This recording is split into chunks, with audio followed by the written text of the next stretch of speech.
आवाम ने, पाकिस्तान के मास माइंड ने ताहयात और वाहियात जो है वो निगलेक्ट किया। उनके मुंह से सिलेक्टेड का लफ्ज़ अच्छा नहीं लगता। नवाज शरीफ से मुलाकात पर पाबंदी लगाई गई है, आपके समझ से ये किसी की कहने पर लगाई गई है, क्यों ऐसे? और इसी के साथ ये भी ऐड कर लीजिएगा कि इसी असेंबली के अंदर चोर और डाकू जैसे अल्फाज इस्तेमाल किए जाते थे और आज एक सिलेक्टेड का लफ्ज इस्तेमाल करने के ऊपर पाबंदी क्यों लगाई जा रही है? मैंने तो आपको जवाब दे दिया। आपने कहा क्या पाबंदी लगाएंगे? मेरी तरफ मैंने तो नेग्लेक्टेड और डिफेक्टेड की बात। अच्छा, जो बात सवाल उन्होंने पूछा, अब आप बताएं यार, आप सारे माशाल्लाह इस दुनिया में रहते हैं, मरीज से तो कोई भी उतर के नहीं आया। जब एक इंसान पेशेंट होता है, हार्ट का पेशेंट, कैंसर का पेशेंट, उसकी जो इम्यूनिटी लेवल होता है वो कम हो जाती है, मुदाफियत लेवल उसका कम हो जाता है। दुनिया का हर डॉक्टर जो है वो पेशेंट को यह तलकीन करता है कि तुमने कम से कम लोगों से मिलना है। क्यों?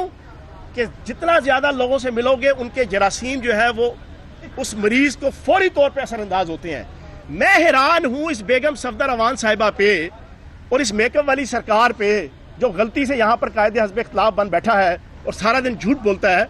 मैं हैरान हूं, ये कहते हैं यार कि नवाज शरीफ साहब को ज्यादा से ज्यादा लोगों से मिलने दो और साथ ही रोना रोते हैं कि जनाब वो मौत हयात की कशमकश में है, वो मरीज है, वो शुगर के मरीज है, वो हार्ट के पेशेंट है, वो किडनी के पेशेंट है। तो इनकी अपनी बात के अंदर तजाद है। लास्ट क्वेश्चन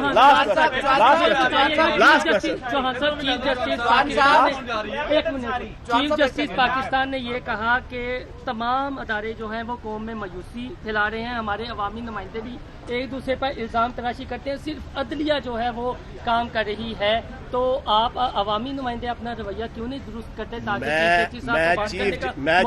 मैं चीफ जस्टिस साहब का दिल से एहतराम करता हूं।